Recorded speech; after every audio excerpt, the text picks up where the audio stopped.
I'm Ed Kelley, editor of the Oklahoman. The issues of global warming and climate change are always in the news, and that's particularly true this week on Capitol Hill. To talk about what might happen are our D.C. All-Stars, Chris Casteel, chief of the Oklahoman's Washington Bureau, and Mark Green, national editorial writer for the Oklahoman. Gentlemen, as both of you know, the House passed its global warming bill last summer, and a Senate committee is going to start working on its version this week.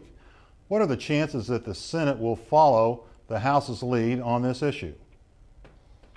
Probably not good, especially this year. I mean, it's going to be a very difficult challenge for the Democrat leaders to push this bill through the Senate, I think, especially after this long, drawn-out battle over health care. The Senate Environment and Public Works Committee is holding some really extensive hearings this week as they prepare to get their bill ready for full Senate floor consideration. And the bill will definitely get out of there. But it's complicated in its mechanisms, and it's complicated politically. I mean, you know, this is the cap and trade legislation that we hear so much about, which essentially just puts a dollar amount on greenhouse gas emissions, CO2 emissions. You know, it's going to make people like your companies, utilities pay for emitting CO2 in the air. It's going to be expensive for some companies, and the politics, although they are somewhat partisan, they're also regional. You'll have Democrats from industrial states in the Midwest that fight against this. It's really going to be a very tough political battle. I think it'll get out of committee probably within the next month even, as they try to show that they are taking action in advance of some United Nations climate change talks in Copenhagen in December. But it'll be a very, very tough floor battle. I know that Senator Inhofe, who's the ranking, the top Republican on that Environment and Public Works Committee, has been telling conservative groups and others for weeks and months that this bill had no chance to get by in the Senate, mainly because there's a lot of moderate Democrats who would vote against it. I think he's still pretty confident about that. I think this bill actually, you know, Chris, maybe correct me if I'm wrong, I think this bill actually is a little bit more stringent than the House version. I think it requires, like a 20% reduction by the end of the decade. No, it could go down before it goes to the floor.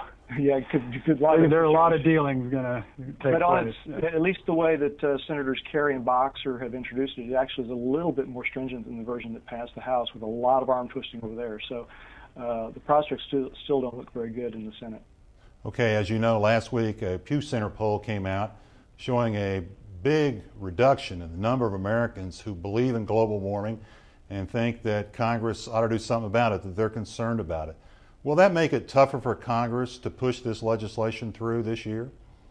It will, I think, and it'll change the approach that they take, I think, Ed. I mean, as you say, there was a poll that showed now it's just barely a majority that believe that man-made activity contributes to global warming, and I believe around a third that considers it a priority for, you know, congressional action. So, but you've already seen kind of a shift in the approach that the supporters of cap and trade legislation, no longer is it about so much, not is it just solely about saving the planet.